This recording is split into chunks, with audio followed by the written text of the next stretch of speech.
Hello, you absolute lovelies, and welcome to Koicast, a podcast about pop culture, about comic books, and an appreciation and affinity for most people. Not all people, but most. It varies by the day, especially in 2026, but we're doing our best here.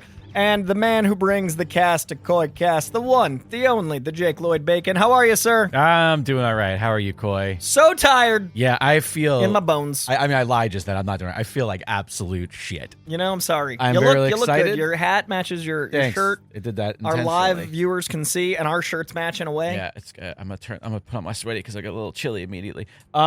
Speaking of live stream, thank you so much to everybody joining us live. If you would like to watch these as we record them, and comment and tell us how wrong our opinions are or how handsome our faces are, you can do that at patreon.com/Koicast. We got some regulars in the chat. Looks like we got some Doug McKinney. Look, we got Chad Mason in the chat now. Yeah, what up? I feel like shit. I'm sorry. I'm excited to do this, and I'm hoping we have a lot of TV to talk about. So we do have a lot of TV to talk about, but I want to just explain why I feel like shit. Bring it. Because I think it's an interesting thing that you and I both talk about when it comes to time management. Yes, and we both had a similar activity. So that caused yours. Saturday. Mine was Sunday. Saturday, I had like a free day, and I had plans to do some things, right? And then I woke up to like a shit storm of tasks for a gig that I'm working on. I ended up getting a few commercial auditions I had to do really quickly, which, by the way, sidebar from my story, I realized this weekend that I don't know how to man, because I had so many freaking commercial auditions where the task is like, you're like at a bar or you're in the arena, like cheering on your sports team. And I realized like there's nothing less inherent about my personality than cheering. And like being That's such excitable. a funny epiphany to be I realized like in the moment, I'm like, fundamental what I did was I did an impression of my mate Tony, who I know is like a big football guy. You're like, what would he do in And this I'm like, imagine Tony being like, yeah, come on, go, let's go. And I'm like doing his mannerisms. That's and I'm so good. like, I'm not the guy for this. Anyways, Yeah. sidebar. So anyways, but my Saturday turned into just an absolute shitstorm Okay. to the point where it became like really stressful and frustrating. And I pretty much ended up at my desk until like 10:30 at night. Okay. And then I got angry at the day that I was like, well, screw this. I'm not going to, we took the dogs out, and usually that's about the time we're getting ready for bed. I'm like, I'm going to hang out and play some video games. And I'm just going to like crack open a little probiotic soda. It has my little late night treat. And then, because I was angry at the day, I stayed up until 3 a.m. playing video games. Decimating your Sunday. But then I was aware of how angry I was that I stayed up until 3 a.m. playing. Yeah. Because I'm like, oh, what am I doing? And I knew it at 1 o'clock and 2 o'clock. You knew it at 11. Yeah. As soon as you don't you're to right. go to bed. So I was in here playing on the big screen, and I was like, well, I don't want to wake her up at 3:30 by the time I like brush my teeth and go to bed, you know? So you just slept in here. So I'm like, I'm just going to sleep in here. Oh, what are you doing?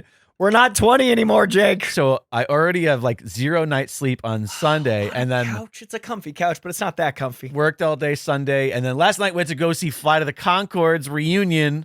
That's cool. At the Greek in LA, which was amazing, but also a long, late evening in the world's most uncomfortable chairs. Still never been to the Greek. Oh my God. It's a beautiful theater with the world's most uncomfortable seats. Like the El Cap? Oh. Stunning. Painful. Well, yeah, El Caps, does it even have, it's like table, isn't it like? No, they're like wooden 1940s yeah, chairs. right. It's like a flapper. Yeah. So like it's beautiful, but you're like, oh, I'm 82. Anyways, long story long, I feel like crap. And it's only my fault. I was going to say, you did it to yourself, Jake. Yeah. Get on camera. Look, you're all slid over to the side. I was looking at you. Yeah, I know. Move the chair towards me. Yeah, there we go. Now you can look at me and be on camera. Look at that. I similarly, I've been super healthy boy. Right. I've lost 16 pounds this year, which is hard for someone in their late 30s that is not giant. It's like very difficult each pound now. Your photos are very impressive. Thank you. It's been hard work. It's been way harder now than ever. Sure. But I'm proud. And but so for my bachelor weekend last week, I let myself live, and I was like, I'm gonna do what I want. And so I ate what I want for 3 days, drank a decent amount, and I like had a good old time. And I had just yesterday lost the 5 pounds I gained in those 3 days because a lot of it's water weight, a lot of it's like superficial, but I gained 5 pounds, dropped the 5 pounds. But then last night, I went to the roast of Kevin Hart. You went to the MAGA rally. Yeah, dude. It was amazing. I had such a good time, but your boy likes tequila, and Kevin Hart has a tequila company. So they were actively like, it was the best service I've ever had in my life. Sure. Every minute I'd have a bite and someone else would bring another, and then tequila. I felt like a god. Well, I'm sure because people backstage were like, we've seen the fucking script. We got to bring out some funny, some drinks because they'll get these people drunk. And I'll tell you, unwatchable. It worked. I'm sure it did. I had a grand old time.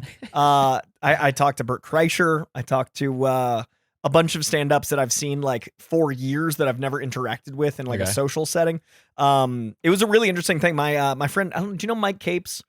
He's in the like indie film scene in LA. He made this movie Invisible Raptor I told you about that I'm obsessed with. I remember you telling me. Yeah, I don't know. So he made Invisible Raptor, and it's very much your sensibility. So I thought you might know Mike because you're similar. Sure. But Invisible Raptor stars John Stamos' wife, and she was there, and it was so funny. Like I walked up to John Stamos and his wife, and of course there's that immediately like, I'm going to have to be on. I'm John Stamos. Sure. I've done this 40 years. Who's this guy? And I was like, oh my God, you're so good in Invisible Raptor. And the two of their surprise, but his pride was so beautiful to see him like, one, get to not be on for a second, but two, get to beam at his wife. It was such a cool moment of like, fun. And I shook his hand and didn't make it about him for a moment. I just like, oh, the husband of the lovely lady of Invisible Raptor. And it was a really cool thing to just give someone their flowers that clearly was not expecting that at that event. Sure. So it was like a lot of really cool, weird moments. But then the actual roast, I was floor seats, like, 6 rows back from the stage.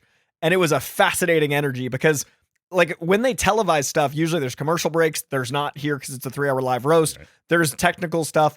But this is like 3 hours of a camera in your face and just bombastic energy. And like, when you're seeing someone get like lambasted, there's like secondhand guilt, and it's so weird to have it to like a global scale and also be laughing. And so like, there's jokes that I know I shouldn't have been laughing on camera that I was, but I had to just like accept that either I'm all the way on or all the way off. Like I couldn't control like the timing. So it was a really fascinating, like sociological experience of like, am I feeling shame for thinking this is funny? Will I regret this on camera? Who am I in this setting? But I had a great time, and I'm sure it would have been different if I was home. I know it's gotten ripped apart, but I also watched a lot of it this morning, and then I watched some of it last night afterwards, after the show, while I was getting ready for bed, and it was a rough one. I mean, like, oh, that's the whole thing. Never mind. But yeah, we both had exciting nights of our own variety. And I'm hurting today a little bit because I've been eating so healthy, so everything I ate is like so your heavy. Body's like, we don't do this anymore. Right. That's poison that's good, you put in your body. That's like good for you. It's good to not feel used to this. Right. And it's good to, I went for a 4-mile run this morning to like purge it. Wow. And it was hot. Right. So I sweat my butt off before I got here. So I texted you on mile 2, like 12:30, okay? Because I was like trying to pour the tequila out of my body. Sure. But we got a lot of TV to talk about. Oh my God, we have so much television to talk about. Since the last time we sat down with each other, Daredevil Born Again season 2 has wrapped to what I'm seeing, and again, I'm not really plugged in, very minimal, which has been great. I've done a good job of curating my timeline so I'm not seeing a bunch of TV takes and shit. You know? I'm happy for you. Outside of Bill Lawrence, who's like in all of my feeds now, like literally Bill Lawrence is just like, anytime somebody comments anything about like any one of his shows, he comments on it. I love that. He's literally 90% of what I'm seeing is just Bill Lawrence. I love that he's like the James Gunn of TV. He's like, how are you so active and you have 4 shows? But anyways, so good. I haven't seen a lot of hot takes, but I have seen a few hot takes, and apparently Daredevil not universally satisfying. A lot of people are upset. Get it, man. I don't get it. I thought it was a Netflix level season of Daredevil. I mean, yeah, a lot of people. You just watched them all back to back, so you're way more of how that relates. Yeah. So, do you want to just dive into? Yeah, and I'd love to know from the perspective of someone that just watched it versus someone who hasn't watched it in years. Huge spoilers for Daredevil season 2. Complete spoilers for the ending. Just everything. Either jump ahead a few. I don't know. 10 minutes, 20 minutes. I don't know. Whatever. Just jump ahead or just watch the show. I can say that because I see it. Remember, people used to be like, "You never watches anything." Yeah. For once, Jay can say, or just watch the show. I wasn't spoiled this time. What's wrong with you? Don't you have time? yeah, I mean, I'm trying to remember where it was the last time that we recorded, like how many episodes in we were at, what had happened. We're at 4 or 5. All right, so what are the broad strokes of the season here? Daniel hadn't gotten popped yet. We've got BB hadn't been revealed yet. We assumed. Sure, yeah, we assumed. The ship had gone down, but the comeuppance had not come up. We had Dex had yet to team up in a way to murder. Yeah.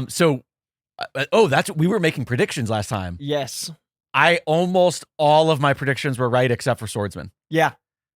Swordsman was the only one I got wrong. Yeah. And Alexandra, every time something would start to happen, she's like, "Oh, fuck, you're right." I was like, they planted good seeds this season. It Sure. felt very validating. It didn't feel poorly written in that it was predictable. It felt like they were planting a seed to want you to watch it flower. I never felt invalidated. No. And it was really fun. It was really unique. It felt very on the edge of your seat the entire time. I love that it felt more like a courtroom drama for giant chunks. And one of the best they had one of the best hallway fights in that there were two and one of the best courtroom scenes. Right. Well, that was also a big point of contention, but I guess we'll get there. So I'm so confused by what people didn't like. So Dex succeeds in murdering we were right there. That's Vanessa, right. Yes. And that beautiful like bottle episode. And in doing so thinks that it has cleared him.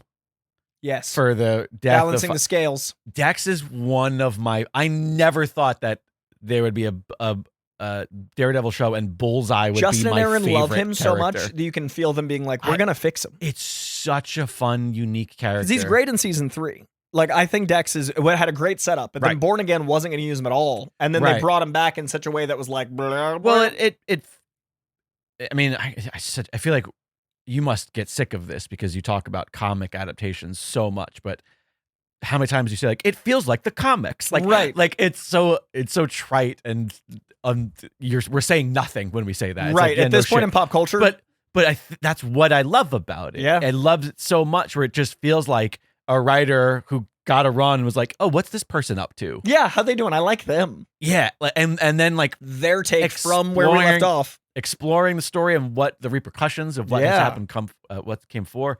Absolutely fucking outstanding. He's such a good actor. Dude. It's so well performed. His digital footprint is fascinating, man. Wilson Bethel, he literally auditioned for Captain America. Right, I saw that. Was in the final. Shared those. He was in the final 3. Yeah. Him, John Krasinski, and Chris Evans. Oh, and then thank God they went with the right person. But before that, he was a like fairly successful white rapper. And there's tons of videos of him and MC Hammer stuff that are hilarious. There's one I watched the other day. News to me. Dude, there's one I watched the other day that's him in a single take walk down a hallway video, and it's him narrating his life, and there's people like acting out parts of his life down the sides, and he's got like white boy stuff carved into the sides of his head, and he's like, from when? Dude, like late 80s. Like he's older. Was he a child? He's like in his late teens, early 20s. But dude, it is the most hilarious. I've been fascinated by Wilson Bethel this season, so I've like looked into his life. The rap career is so funny. Like vanilla ice coated rapper Wilson Bethel. That's pretty outstanding. So yeah, if you guys have a chance, do yourself a favor, get some music videos in you. Sorry, I was slightly distracted because apparently we have pretty crappy stream quality right now, and I'm literally not surprised. I do apologize to the live streamers because we're having some internet issues here at the Dragon's Den. We have Spectrum coming tomorrow to figure out why we've just been like losing like data rates. Okay. They've just been dropping. Dipping. Yeah. But I turned everything else off. We need that for all the jobs. We're doing the best we can here. I apologize. Anyways, so Wilson Bethel, great actor. Daredevil, Bullseye, we covered a bit. Kingpin definitely went on a crazy run. I feel like we knew she had to die, and the repercussions of her death are exactly what you anticipate, where he feels the grasp leaving. The brilliance of the is it the governor? What's her name from 6 Feet Under? Yes, the governor. That's her name, right? Yeah, the governor. That's the character. I don't remember the actress's name. Her meeting with Vanessa and saying like, I have no interest in dealing with Fisk, but I will gladly deal with Mr. and Mrs. Fisk. And then once she's not there, that's it. Off the table. That setup was really strong. The sort of crime drama of setting up, them just desperately needing to get these certain people's testimonies, and then the ship's second captain, like getting it was just handled so well. Yeah, you can tell they had a tapestry. Right. Like it felt plotted. I think the only thing that is a little disappointing, but it is very much the unfortunate reality of like we are going to continue the show, or we're going to continue these stories. The only story that still felt to me like you're giving us seeds was his ex, the therapist. Yeah, the Muse setup. Yeah, the Muse setup where like maybe she's going to be a new. But there's a Muse in the comics that is a copycat, and like knowing that, I definitely was like, oh, I think that's what they're doing. But I still found it very like shallow. Right. Like the scene with her and Buck, I was like, this feels forced and out of nowhere. I get that Vanessa was trying to set them up, but then I was like, see the scene where Buck is like, choke me. Yeah. See, that was I love that scene because that's my favorite scene of them. Because I wish there was a little bit more setting it up. See, I argue that it was set up perfectly. It was not paid off enough because we have been setting up because she's been seeing glimpses of him everywhere. The two of them together. I mean, more scenes of her in general that wasn't just Muse based. I wish we'd gotten to care about Heather at all outside of the Muse stuff. So the choking scene would have. My argument is that like we don't care about Heather outside of the fact that she clearly has PTSD. Right. That's what I mean. I would have felt more for her. Maybe. I guess I just feel for her as a person who was attacked, but then she just became this, brand of fascist that like makes it kind of like, well, now you're just a tool, you're a puppet, and you're lying, and But imagine if you liked her and you saw her descent. Sure. That's what I'm saying we could have used. The irony is that my argument is that I wanted more of her after that. I wanted fascist. Like she didn't get any comeuppance really. And I don't know. Anyways, yeah, we're having major stream issues. I apologize, but we're gonna just power through it and pretend it's what we can.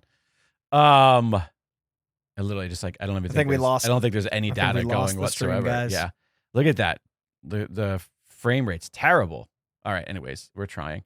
So yeah, well, let's talk about like the two massive plot points of the season were.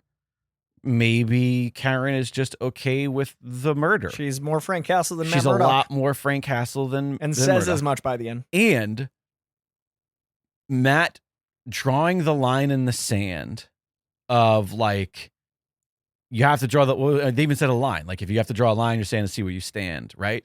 And it's not something he is willing to do. Right. He won't even allow for Bullseye to die, right? He sets up so aggressively how he cannot kill Fisk. Mm-hmm. He cannot kill, period. And I think that's what people are so angry about because they thought that was us saying, well, now he has to kill Fisk. But then like, that's the character. Right. This is the Superman. That's why you get frustrated at him because his morals and ethics and the judgment system that fails time and time again he believes in so much. This is like the Man of Steel thing. Yeah, I consider that his fallibility. Like his problem, his kryptonite is that he won't kill the things that are clearly broken. Yeah. So if your complaint is that so the thing I've seen is like essentially Fisk went on a killing streak. Right. Technically, that was all self-defense. Like there was a literal, and I'm not defending him. I guess I literally am legally. I'm legally defending him. Like he was being attacked by the mob of New York City, which was the thing that Daredevil did not want. Right. Yes, he wants people to rise up and use voices, but not violence. And in his image, which I loved, man. Exactly. The red, that was incredible. It was great. It was beautiful, but it was also like, yeah, that's the problem. That's the point. The point is that violence begets violence. People want black and white, though. Like, people want to be like, oh, and it ended happily. I love, personally, that it showed that Matt's belief in the justice system failed to such a level that someone could murder in a building about justice and then face no consequences because of their position of power. Right. Especially someone in 2026 that has an island. Right. A lot of people out there using an island, not getting in any trouble. Right. Yeah, I think I understand people's argument of they gave him a deal. They said, this is the deal that we're going to offer you. And after that deal was made, he then murdered a bunch of people and things escalated worse than where they were. And I think that is a reasonable argument, but also like there is no alternative because of that's what Matt said at the end. Matt said at the end, we all know if I send you, we're just restarting. Yeah. Like this, and can't that's why I just love restart. the ending, Me because too. that's what every So season good. has been. Exactly. And everybody's like, I'm And so now sick of he's the in same Kingpin. prison. Now it's not possible. Right. Now there is a status quo change, and I love the last 2 shots of them. It is literally the first time Matt Murdock and Daredevil are one, Yep. and they're in prison, but he Yep. smiles because he's still in his city, Right. and he's still like, and it's the first time he's both, and then Wilson is Kingpin for the first time fully, but he's staring at his own new Snow White rabbit scene, Right. and it's a prison of his own trapped from It's- Vanessa in New it's- York. I love that. So good. So I do, and again, we talk about this every time we talk about anything Marvel, is it this does have the problem of where is everybody in that last episode? Yeah, I see. Once this, but okay, it's all fine with me until the very end when the Actual city mob. when the city is literally collapsing and there's riots in the streets and the ATV, whatever the fuck they're called, the anti-vigilante Vigilante Task Force, AVTF. AVTF. It's because ATVs exist. I Your know, brain's like- my brain doesn't allow me. Once that is all at Yeah. peak, come on, where's Spider-Man? Yeah. And I get that. I come yeah. from the mindset of like, I would rather the story get to have scope, I- but I understand how people that it's not so much that I need those characters, it's that you've created plot holes. right because of the shared. Because and of the that's shared why I universe. like that Yeah. DC is attempting to try something different and like Right. have disparate, Sure. because that'll prevent some of that, Some of that. and but, also allow for like Crypto not to be Right. like, hello, Mr. Penguin. Like I don't want that Right. energy. That doesn't work. I really did. I absolutely love the season. Yeah. It was just really, really well made, really fun television. How did it feel with Netflix so recent in your review? Because that's what I've been wondering. I think Alexandra and I talked a lot about how like I think Daredevil is the best, like the most consistent Marvel property for delivering on their promise. Mm. I love Thor. I don't even hate Dark World as much as everybody else does. And I love Cap story in the MCU. And I think that there are other like single character arcs or single character, like we've been with this person forever. I love how a lot of them, Sure. but a lot of them like changed Mhm. what they were to deliver the next thing. I think Loki, but that's only 2 seasons. No, Loki also changed to deliver the next thing. Loki of the earlier Oh, you mean from movies. the movies to the got it from got it, everything. got it. Yeah, like meaning like from Thor 1. as a property. Yeah, I see what you're saying. They evolve. Whereas like Daredevil has been the thing that makes it good from the beginning. Guardians? Done well. I think that Guardians trilogy- works I would well. include that in Yep, you're right, 100% right. So those are probably the Highlights. peaks as far as like they were the thing that we were promised from the jump, Yeah. and they delivered and they kept delivering over and over and over again. And I really enjoyed bringing back Jessica. Was really fun. I wish that Disney didn't spoil it. And I know that there was like trailers Yeah. and stuff, but we they- avoided they- all that. New York It's Comic-Con, the right? thumbnail. Yeah. Oh, The New York thumbnail. Comic Con announced it almost a year ago. Yeah, I was that's at annoying. New York Comic Con and I was like, well, that's a long time away. And then the show has this suspense thing. And like, Right. I interviewed Aaron and Justin for the first time professionally. It was so much Right. fun, but they couldn't even speak to Jessica Jones. And I was like, Right. it was a year ago. Right, She was right. on stage. It's just such a weird. Yeah. But we're not entirely done because we're getting the Punisher special tomorrow. Yeah. Wednesday. Yeah, 2 days no, from now? Tuesday. Like So tomorrow. Yeah. Tonight. when tonight when you guys are hearing this, Yeah, it'll be today. out. It'll be tonight. These come out on Wednesdays. if I'm Yeah, not yeah. No, mistaken. it's out Tuesday. Oh, okay. That's what I'm saying. Like Gotcha. Tuesday, it's the Daredevil spot. Got it.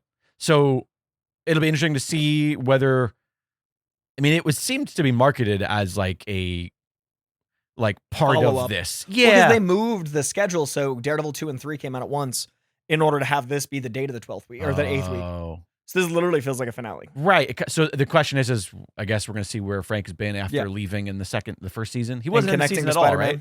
No, not once. They mentioned him a lot. Well, because they're staying in his old bunker. Yeah, and they talk about him all the time. Right. But I think like But by the way, there was one of those things where we kept every time they would have an issue in the bunker after they brought Dex there and they were like trying to get him to heal up. We kept having moments of like, Frank's just gonna walk in, and see there's him, gonna be Bullseye. just see him there and just kill him. That's why they couldn't have him come back because all it of would have the been work. over in 30 Yeah, seconds. all of their work and helping him. Another highlight was there was some great, not only was there great courtroom drama, but there was some really fun, like, the I'm Daredevil moment is really, really amazing. Yeah. That whole reveal is really fun. There was also some just like really fun comic booky shit, the sort of stuff that I think lesser comic book and genre franchises do and people defend as like, it's just supposed to be dumb entertainment. Mm. This actually had those like the big save of White Tiger at the end. Yeah. Where it's just out of nowhere. I'm just like, there's little moments where I just went like, yeah. Yeah. I had those moments. Those of action cool. movie moments where you're like, they did a cool thing and it's still smart. Right. Yeah. There were a few of those like, fuck yeah, where you get like, I loved the finale. You get like man. emotional. I was so jazzed for like a full hour. Like I was on the edge of my seat. I thought the writing was good. I thought the courtroom was like Few Good Men for Daredevil. Yeah, it was really fun. I also I really enjoyed the way that it was shot. I enjoyed the atmosphere. It was fun. I also really like the oppressive nature of the task force and the way that they played that in the courtroom was so entertaining because it was really like it was a courtroom, but it was a courtroom where at any moment bullets could fly. And you felt that. The whole row of them protecting Kingpin. Also, when Jessica Jones walks in, woo, great. It was really great. Really, really Man, well done. I love the finale. I'm angry that we have to wait for more. Yeah, but I love that it's seasonal. I'm curious to whether or not, the repercussions of this are part of what we see in the Spidey movie coming out. Punisher is in both. Like, right, there's course, the special right in the Punisher. Yeah, the special almost feels like maybe they're bridging. A bridge, right? That's what I'm so curious. That they're like, oh, this is the one shot after season 1, Born Again season 1. It's so annoying. Let's call it season 4 and 5. Can we please? After season 4, it feels like it's like, oh, here's the one shot. Yeah. That's at the end of the graphic novel. Yeah. The other character. I'm like, oh, you did that character that left a week ago. Because to me, it feels like a trilogy. Spider-Man into Punisher into, Daredevil into Spider-Man into Punisher. Okay. Because Spider-Man, I think, has Daredevil in it. There's a shot in the trailer. Really? I think Daredevil's in.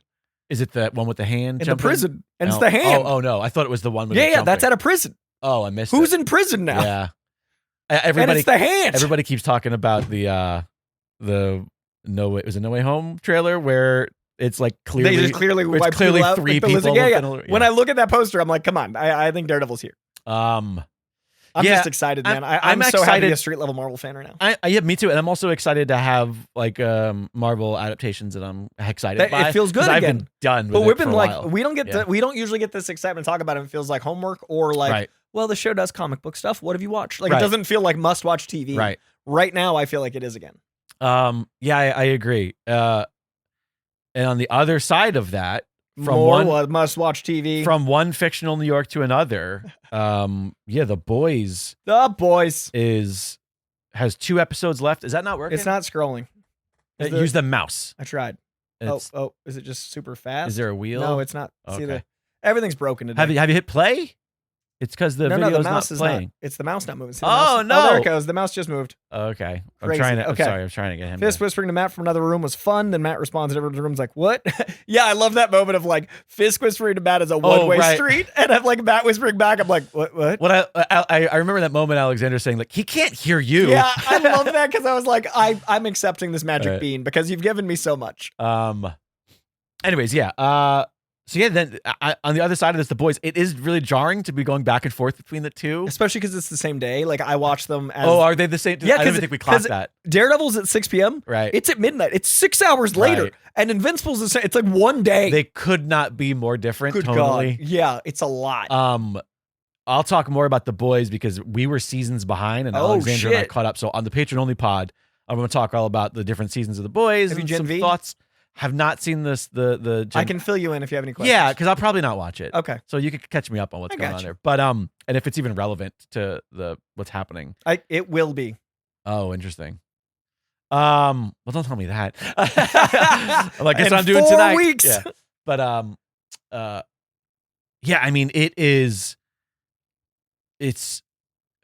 like spoilers for The Boys comic book and spoilers for up until episode 6. Yeah. For this, as somebody who loved The Boys comic so much, you're one of the only ones with me, man. Nobody else read it. It's one of my absolute favorite comics. And I wonder if those are worth anything. I have them all first print. I have like when they were with another printing company. Remember they were like first 6 issues with someone else, and then So that was The Boys was happening when I got back into comics 2006.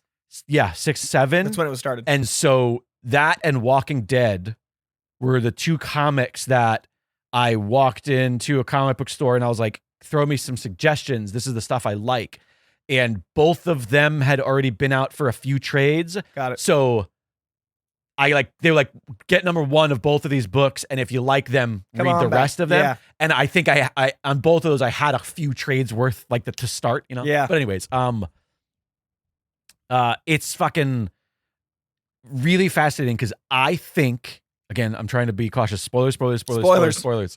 Potential spoilers for the show too if you haven't read the comics. That's what's so tricky. I think we have traded Huey as the main character for Mother's Milk in the TV show. Oh, I agree.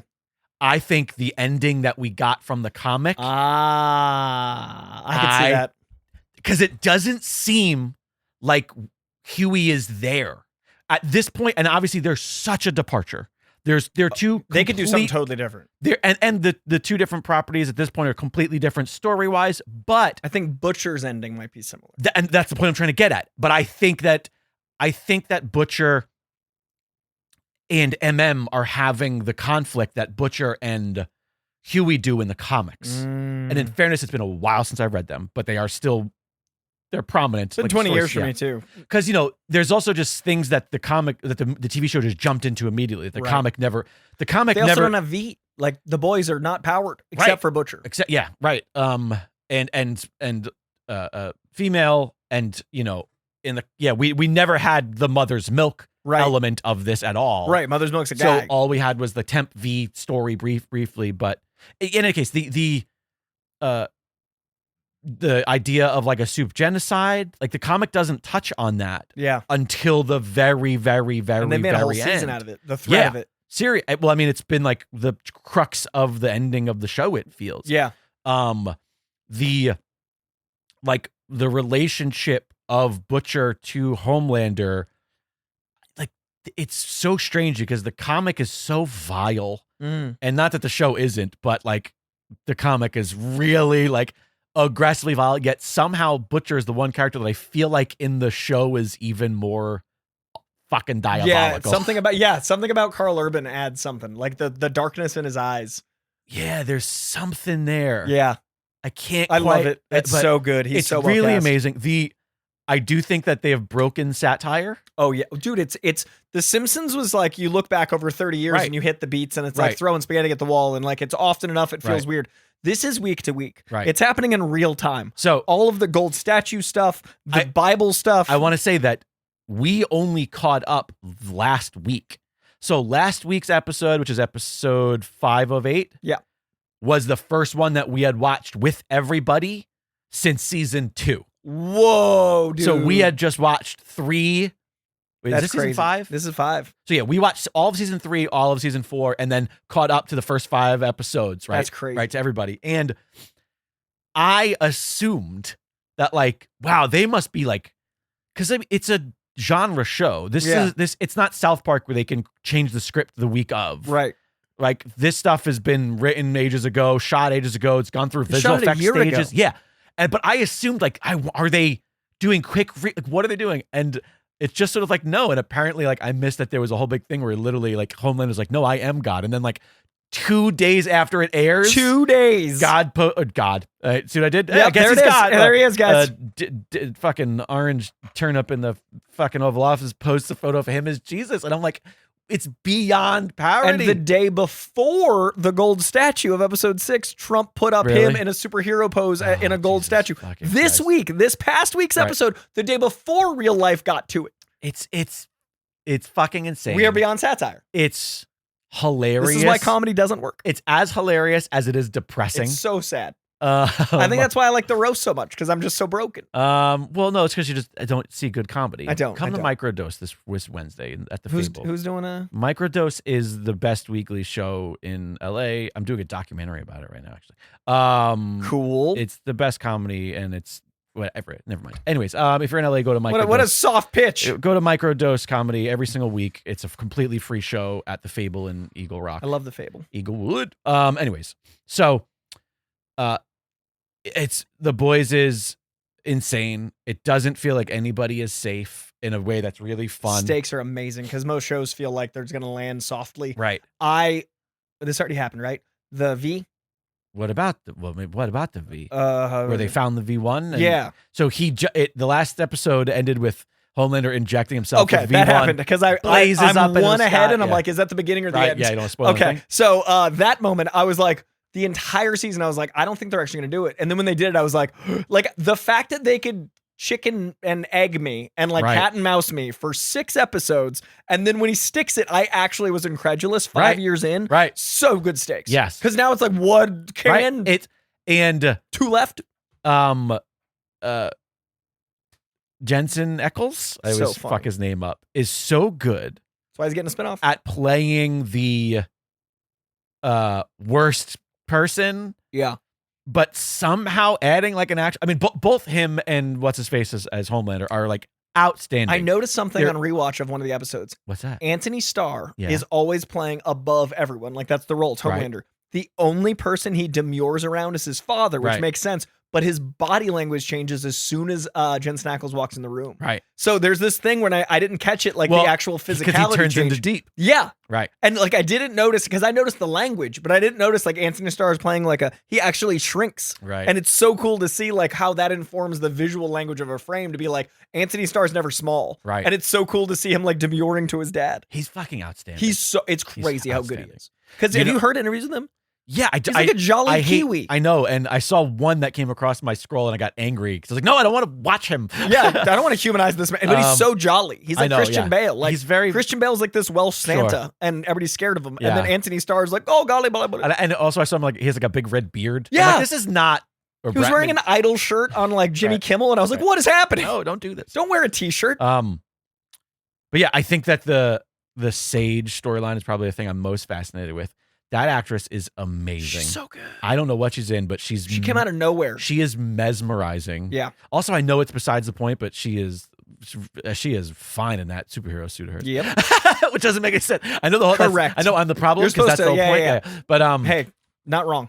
I think it's one of the best cast shows when it comes to this space. Oh yeah. It does not have the problem, and We maybe, talked about with Daredevil. and maybe because nothing about it's procedural, Right. It's all absurd, Yeah. and ridiculous.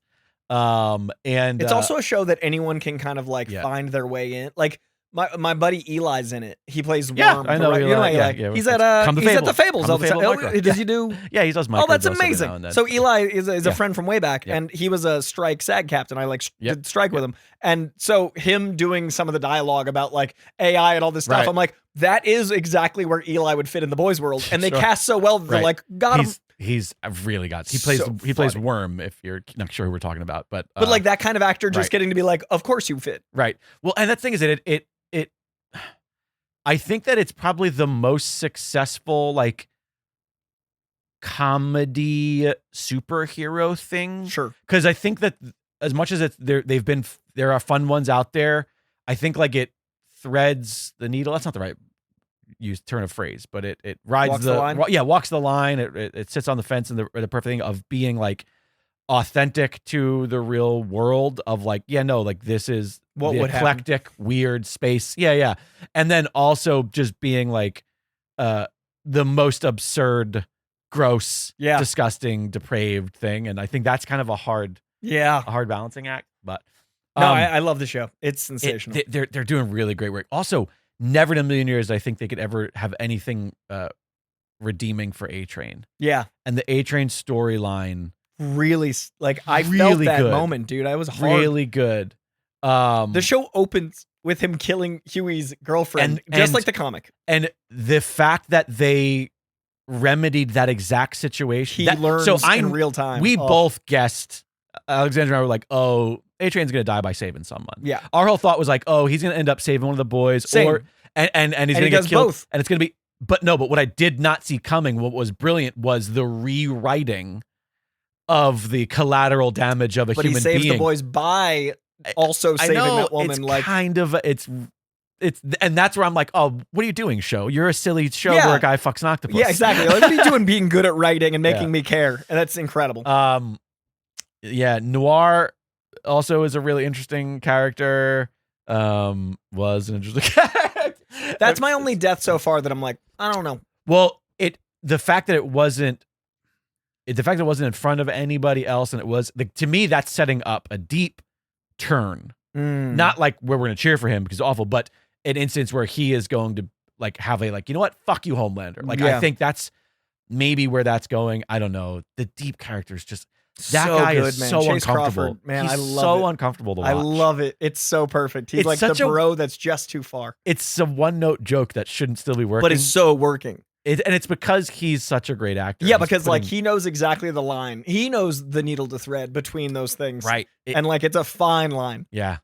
I Show's don't know. great. It's interesting. I'm really excited for more Huey. I was Darth mentioned that one of my favorite things about this season was Paul Reiser popping up. The legend. He's one of my all-time favorite human beings. He's one of my old stand-up idols. Dude, the way they did that with Immortality, the commentary on the legend in the comic getting heightened by the medium right? really surprised me. Yeah. Because like the legend, if you guys don't know, in the comics is based off Kirby and Lee, and it's Mhm. kind of like everyone sees them as these perfect gods, Right. and then like if they were in the 60s, they weren't so perfect, and there's Right. kind of a commentary on like who they, behind closed doors. That doesn't make them less of a legend. That No. doesn't make Lee and Kirby not some of the greatest, but it colorizes them. It also sort of pokes fun at the generation. Oh, 100%. So then the fact episode about that immortality. the fact that he's constantly referencing people that nobody gives a knows shit about. or gives a shit and about. the thing about immortality with Homelander is so Right. perfectly suited. Like Right. that to me, like felt like 5 years of setup for the legend to have the best Yeah. arc. Like I loved And- Paul Reiser in that.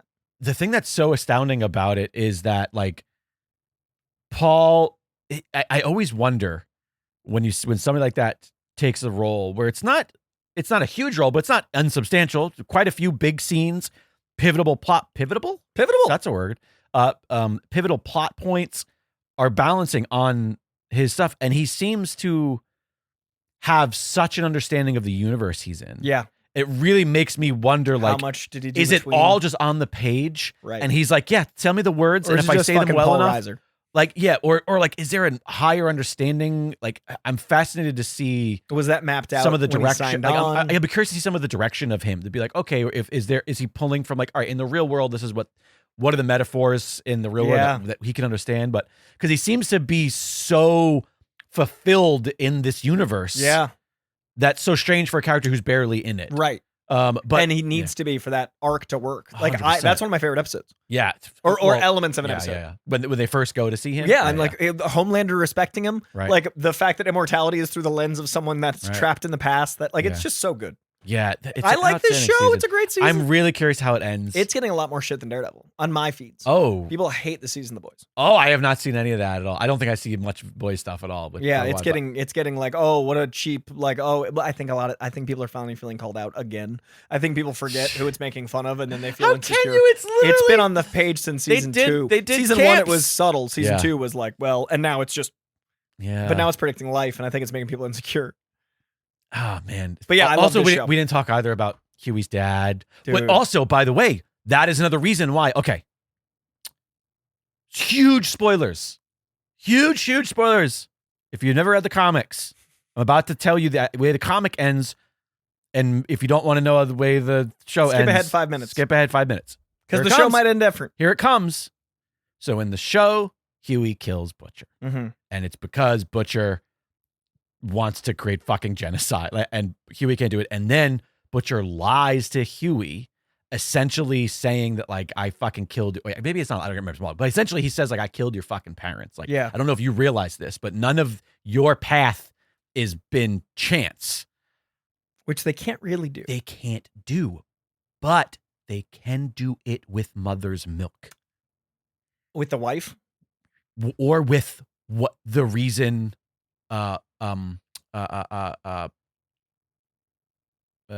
what's his name? Soldier Boy was there, or what the events were surrounding the setup. They go Winter Soldier. They go Winter Soldier, or you know what I mean? Like Yeah. they're like, so yes, they could do something with the wife and daughter. Or Starlight. What if Butcher kills Starlight? I That would set just- Huey off the same way. It might, but I just They're so close this season again. yeah. Every maybe. scene is You- them. You might be right, but I just feel like in the past 4 or 5 episodes, they've really pushed Mother's Milk, as in like you're becoming more and more like Butcher. Butcher, sure. No, you're And not that's exactly what happened with wrong. Huey. Yeah. And I feel like in the comics, the Mother's Milk story is So different. it's so different, and it's a little bit underdeveloped, but in a way that's like kind of wrapped up by the last trade. At least I don't know how many issues there were, but like in the last like 10 issues or so, I feel like the Mother's Milk stuff is kind of tucked. Mm-hmm. So yeah, I don't know. I think we might be getting a misdirect from Butcher to Mother's Milk so that he can kill him because Butcher knows I don't want to live like this. Yeah. Like once I succeed at my task, because also, by the way, like in the comics, Homelander dies like well before the end of the book, which is so interesting. Yeah, I mean, like Anthony Starr, you don't know anything about him, but sure, but it's again completely different stories, Yeah. and it's even a different Homelander at this point in time. But and like, there's no Black Wand. That's not the big. Yeah, the crescendo thing. here is Homelander. Yeah, the crescendo is in the comics is just the boys. Yeah, it's not anybody else, and I don't think if they are building to that, I don't think it's Huey. Huey's dad dying changed everything. And how they did it was beautiful and painful. Oh my God, that whole sequence. And you just saw it. Insane. Yeah, dude, that was like the highlight of season 4 for me. Because season 4, I think, is one of the weaker seasons, but that stuff was highlight. We'll talk more about the other seasons and everything. But anyways, I'm fucking stoked. Yeah, I dude. love that there's really good adaptations happening. Like, I think that are we entering the wave of understanding? I think we're in the Silver Age now. Oh, I see how you're doing it. That's fun. I think the golden age of comic books was 2008 to 2016, well, 17. it was like, it was Marvel figuring out, not just Marvel, but it was people figuring out how to make adaptations that were for all audiences. Yeah, so I'd say 06 with and I get it. Blade exists. Yeah, we're not. Shut up, nerds. And also X-Men's great and Spider-Man. It's fine. But like it's 06 Batman Begins. Sure. Yes. Exactly. 08 Dark Knight and Iron Man. Totally. So I'm gonna say 06 to 2019. Sure. Golden Age. Oh, that's too big. 2019 was too big. Endgame's still in that peak, man. I'd say the Golden Age. But here's the thing: is like that was just Marvel because while that was happening, Snyder stuff, we were getting tons of Snyder garbage. We were getting Netflix making every fucking comic ever, and they're like, fine. We got the failed. Even though I liked it, we got the failed Why the Last Man. Yeah, we got like there's so many some good stuff. Preacher again, I like Preacher, and it's good, but there was some really good DC stuff. It was just not consistent. Yeah, exactly. That's the point I'm getting at. And also there was this, but the Golden Age of comics had some shit too. And I'm just saying, but you're arguing your metaphor against me. I didn't say that was the metaphor. I never said Golden Age of comics. So fair. Eat a whole bag of dicks. I'm just saying we need to have arcs and like anchors. And I'm saying we're in a new age. And it feels like it's a little bit more like the Silver Age, a little bit more emotional. It's a little bit more street level. Right. It's a little bit more.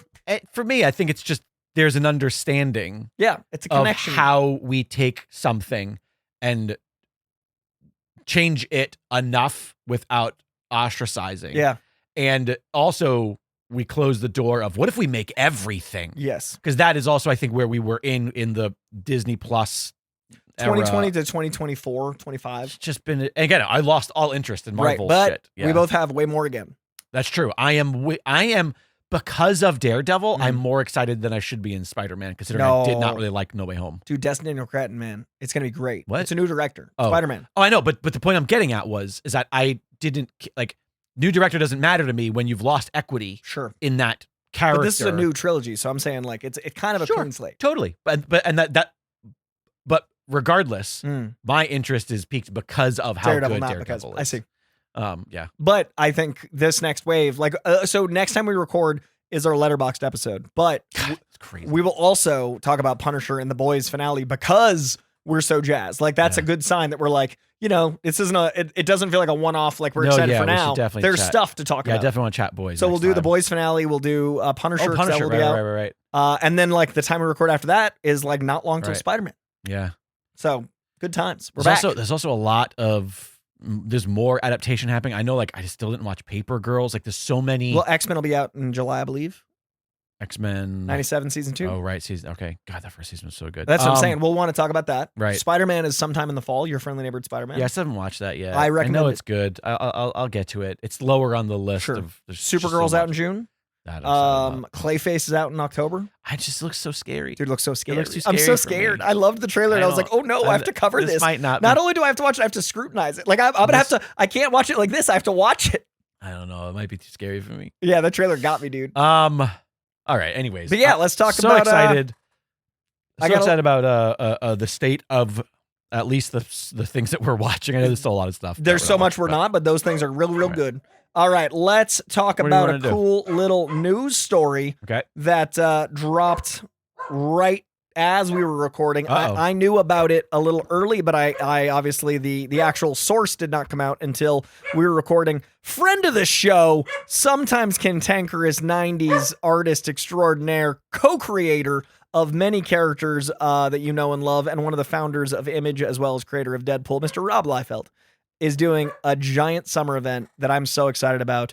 Youngblood has been in back and forth trademark hell for years. Youngblood is one of the more 90s era sets of characters. And now that it's coming back, they're doing a big summer of Youngblood. And this is more for me than Jake, but I think what I'm about to say is going to bring Jake in. Every single founding Image member is doing a cover. And so we're getting new Mark Silvestri art. We're getting new art from Jim Lee. We're getting like all the Image guys back together for the first time. That's cool. That's so exciting. That's the button I was waiting to tell Jake. 'Cause I knew the Youngblood thing, but like that's really cool. 7 for Savage Image creators, that hasn't happened in like 30 years. That's really cool. It's too bad it wasn't for a different. I am so excited for Rob. I really liked Youngblood when I was a teenager. That's what the audience. Because I love a fucking pouch. And we're back. I love a pouch. Who doesn't love a pouch? Look at how many pouches I have in that closet. A new generation gets to discover pouches. And they get to discover it with 7 Image covers. I have... Even Kirkman's doing a cover.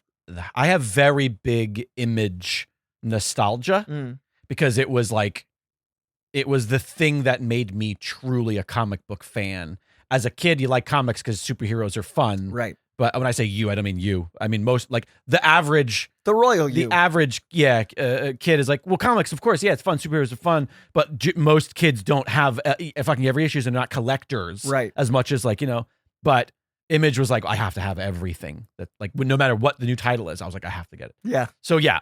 That sounds rad. Pretty cool. I just wanted to give that some flowers. I love a reunion. Yeah, and like Image is, formative to the 90s, and the 90s are so back in all media. So it's cool to see the media of comics go like, hey, we were kind of a big part of the 90s. What if we all that feels special? Maybe we get Gen 13 involved. Dude, that's so funny. Gen 13's come up 3 times this week and hadn't in like 10 years. I love Gen 13 hadn't been a thing.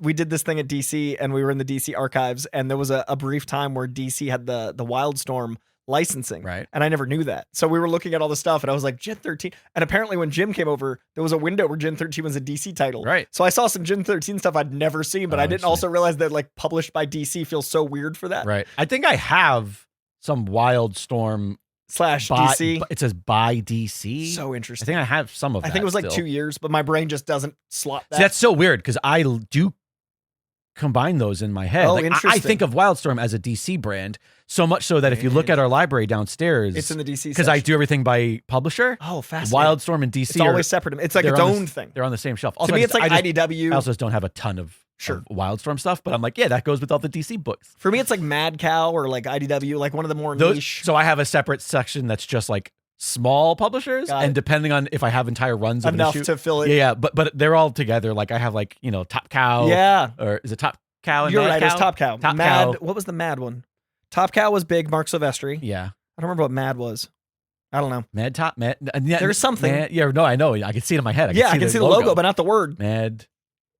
Listeners, listeners, let us know. We failed you. I've been ignoring this. We were talking about The Boys, and Doug McKinney says Reiser has been a sneaky boss in genre stuff. I don't think he's been a sneaky boss. I think he's just been a fucking boss. I mean, we're talking about guy. This is Aliens fame. You know what I mean? Like, dude, coming in Stranger Things and The Boys, doing the work. Reiser's been around the block. But anyways, we're mad about him.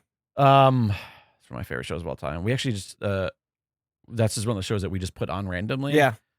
And so, like, we'll get through it and we'll just throw it on. We're like back on season 3 again of that. Dude, show. I love it. Well, right now I've actually got multiple shows. We'll talk about it on the Patreon, but it's been nice to have like shows. It's the closest thing, I think, to Alexandra and I represented in sitcom form. I love that for you. I totally we're very much like the way that they speak to each other and the way that they're like. There are certain scenes or certain episodes where the whole crux of the episode is like, oh, yeah, that happened to us 3 weeks ago. Like we're just like that's one of those shows where we're like, oh yeah. I rewatched A Knight's Tale, and you know my love for A Knight's Tale. It's like one of my favorite ones of all time. Same. Yeah. Same. Like it's profoundly important to me. We're both Team Tale. 100%. William Thatcher. But watching it, I realized it's the first time that I've felt a relationship of my own reflected. Like I've never felt like any of my relationships felt like that. And I was like watching it, and I was like, oh my God, Shannon Sossman reminds me of Anya. Oh my God, their relationship reminds me of us. How far into Letterkenny have you gotten? Because eventually it will also be on Letterkenny. Oh, no way. There's a Knight's Tale stuff? You just need to. Okay, No. I'll keep going. Your relationship. Oh yeah. Okay. Is present in Letterkenny. Amazing. Do you want to talk about some horses?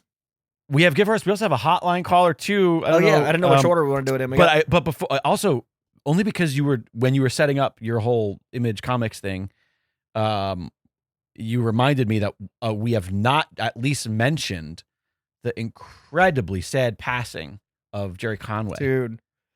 Speaking of Punisher, I know the man co-created Punisher. When that happened, I was like, "Fuck! I wish we had a Koi cast this week." Yeah, because we do so infrequently. But I'm like, I would love to just do a whole episode. Dude, Jerry Conway's such a legend. I mean, talk about somebody who, just really quickly to touch upon this. Like, did you see the Oh shit! What's the Be Cool Man? Did you see the documentary about the guy that created Pepe the Frog? Yeah. Okay, like. I can only think of two people who have this experience. Somebody who created something, a character, an image, an iconography that has then been co-opted by the people that they hate the most. But then came back around in his lifetime. I see Punisher as finally not a right-wing propaganda symbol. I think that you see it that way, but that's not the way that it is. They've done so much media to course correct, and I think it's starting to. They even that took the symbol worked. away from the character. I know, but I don't think that it's worked. You still see it. I still see it in fucking everywhere. You still see it on the back of 3% fucking pickup trucks, and it's still. You're in the there. mountains more than me. I don't see a lot of trucks. All right, I don't have that access. Sure. I don't see those. It's still present. Okay, I believe Trust you. me. Yeah. But I don't even take layovers in red state. But I just think that like he experienced like such a unique and horrible experience. Sure. And having something that is so closely associated with him and his tales be co-opted for fucking hate and discrimination and met that with the most beautiful attitude. And when he started like the BLM Punisher movement, where he literally wanted to like I forget what it was exactly called, but he essentially like commissioned a bunch of artists to create BLM logos and merchandise in 2020 in the image of the Punisher logo.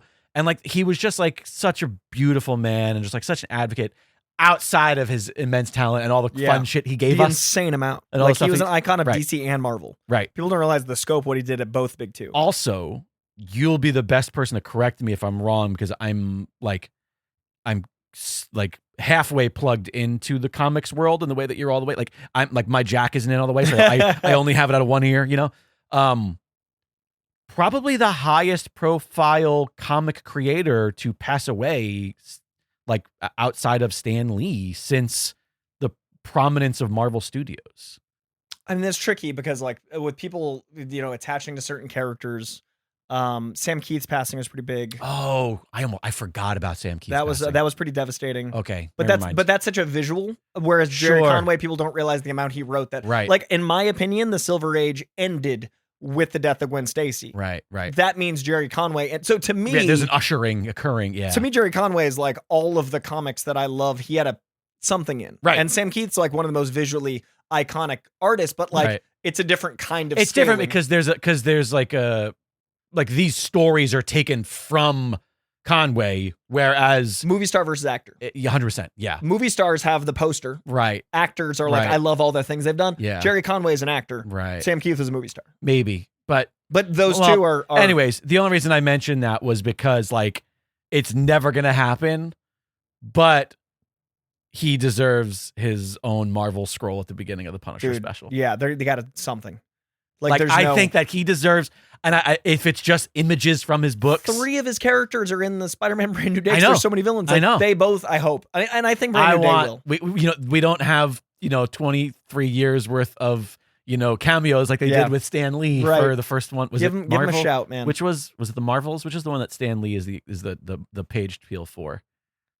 I think it was the Marvels. I think it was the Marvels. Yeah, the Endgame is his last one. But the next thing after he passed away, they did a whole Stan opening. Yeah. And I'm like, I want Jerry Conway. All right, anyways. I got to host one of his panels once. I hosted a panel, and it was such an honor to be like, it was funny because I'm such a fan, and it was so hard to stand up there for an hour and not just be like, I only want to talk to Jerry Conway about all the things I don't love. care about. Like, it was two other guys. Like, it was the guy that invented Spider-Man Noir. It was whatever. Who cares? Yeah, like, we get it. He's noir.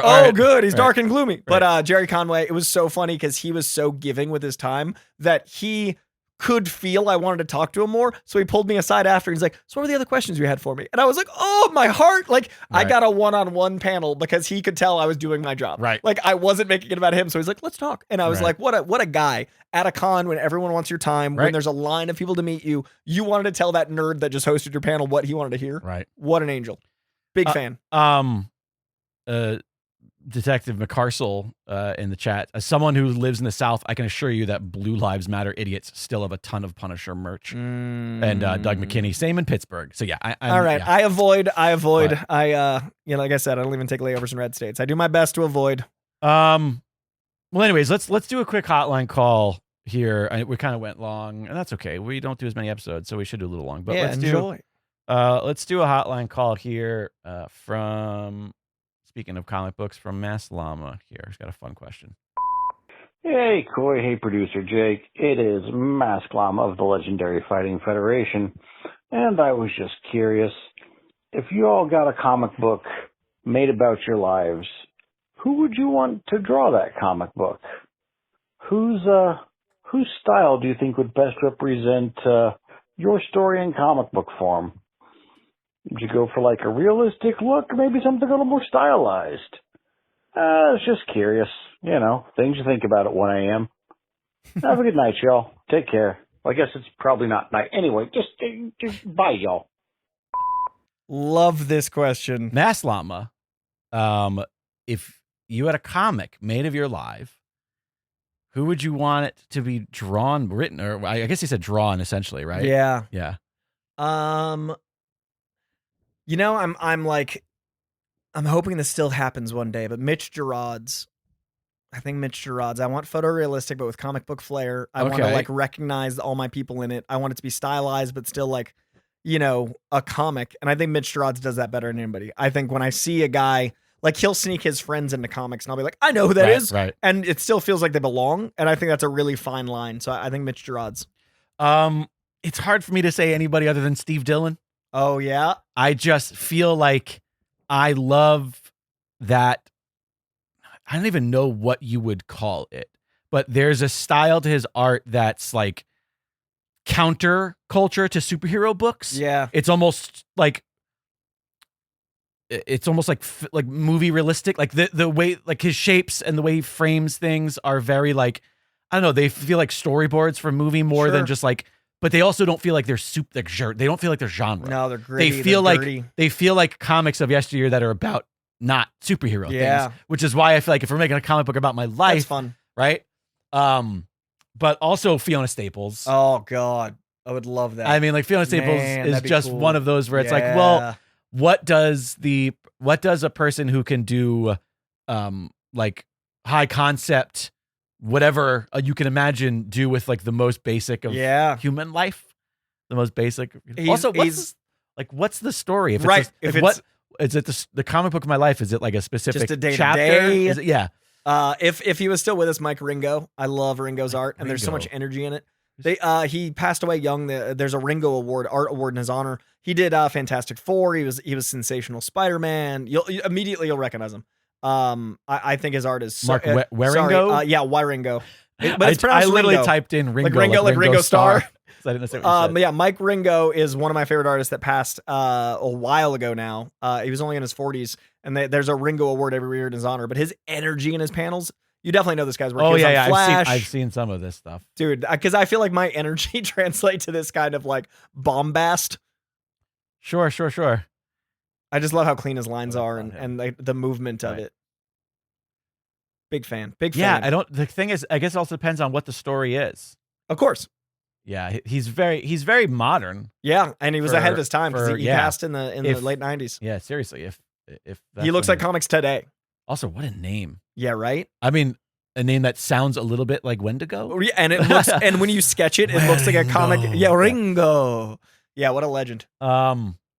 what would it even be though? Like, what would be a worthwhile story? I feel like it would be fun to do like me like as a young guy like in bands. Like and just like the Spider-Gwen story. just like just kind of being a dirtbag. Sure. Like really like bad sexual escapades and like really unfortunate love life. Like I think that would be the most It's like interesting. Chasing Amy meets Yeah, I think that would be the most, which also if we're doing that, Steve Dillon is the guy. Yeah. 100%. Right? There's also go ahead. I was gonna say I think mine is like a kid who loved movies and comics that worked at a movie theater that got drunk way too much in his youth, that moved to LA and could have fallen to the dark side of the tracks, and then was like, I'm gonna make a job up. Like that weird, like it's almost like a Nickelodeon show of a kid that's like, what if all jobs aren't for me? I'll make one up. And I can see there being like and then like a culminating in like either Hall H or the HBO show I still do. Like one of those big like finale is to be continued. Right. Like it doesn't have an end. It just has like a accomplishment. Sure. Or maybe it's just you turning and speaking to the audience like the end of Wanted. Yeah. I do an Animal Man. What are you even reading here? Yeah. You guys know that I'm talking about comics, right? All right, Great question. Well, hey, what is the phone number to the hotline in case people want to call and leave questions? 818-794-0622. Look it up. Look it up. It's been a while.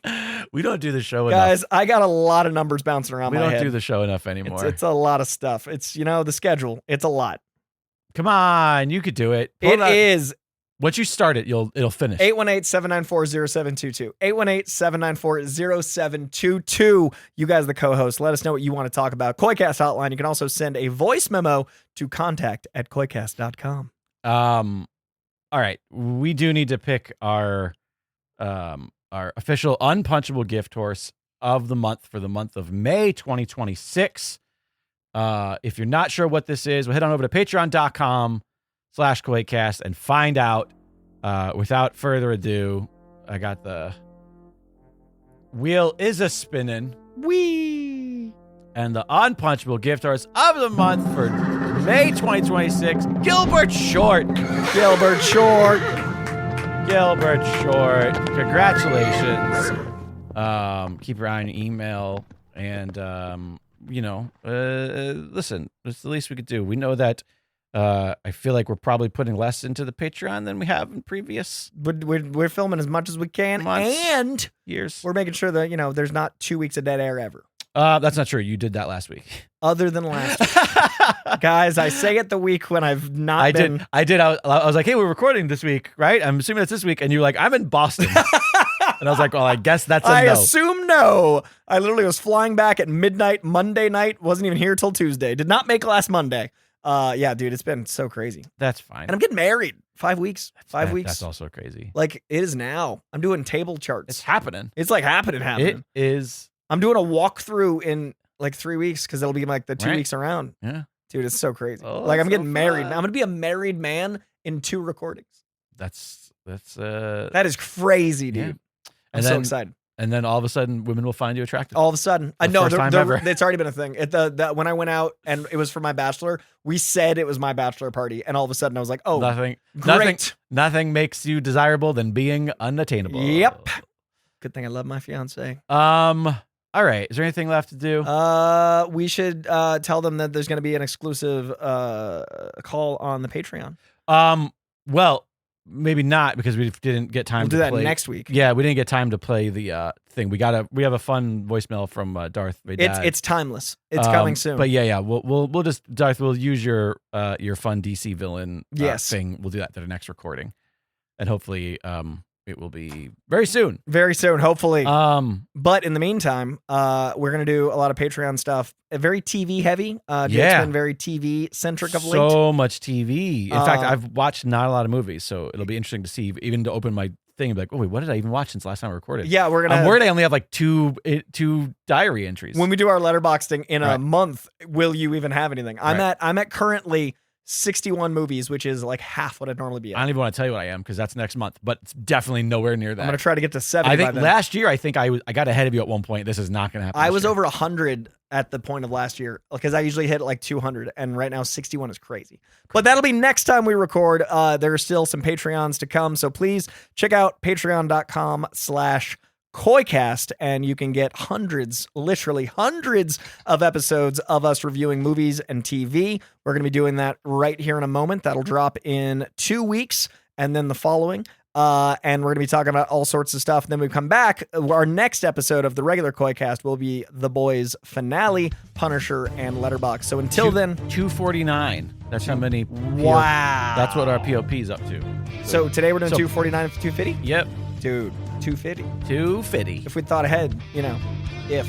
But yeah, 250 episodes. Check out patreon.com/KOIcast. And in the meantime, 818-794-0722 or send a voice memo to contact@koicast.com. We will see you in a couple weeks. Thank you so much, as always, for being here. Thank you for listening. And thank you, as always, to Comic Books for existing. We'll see you soon.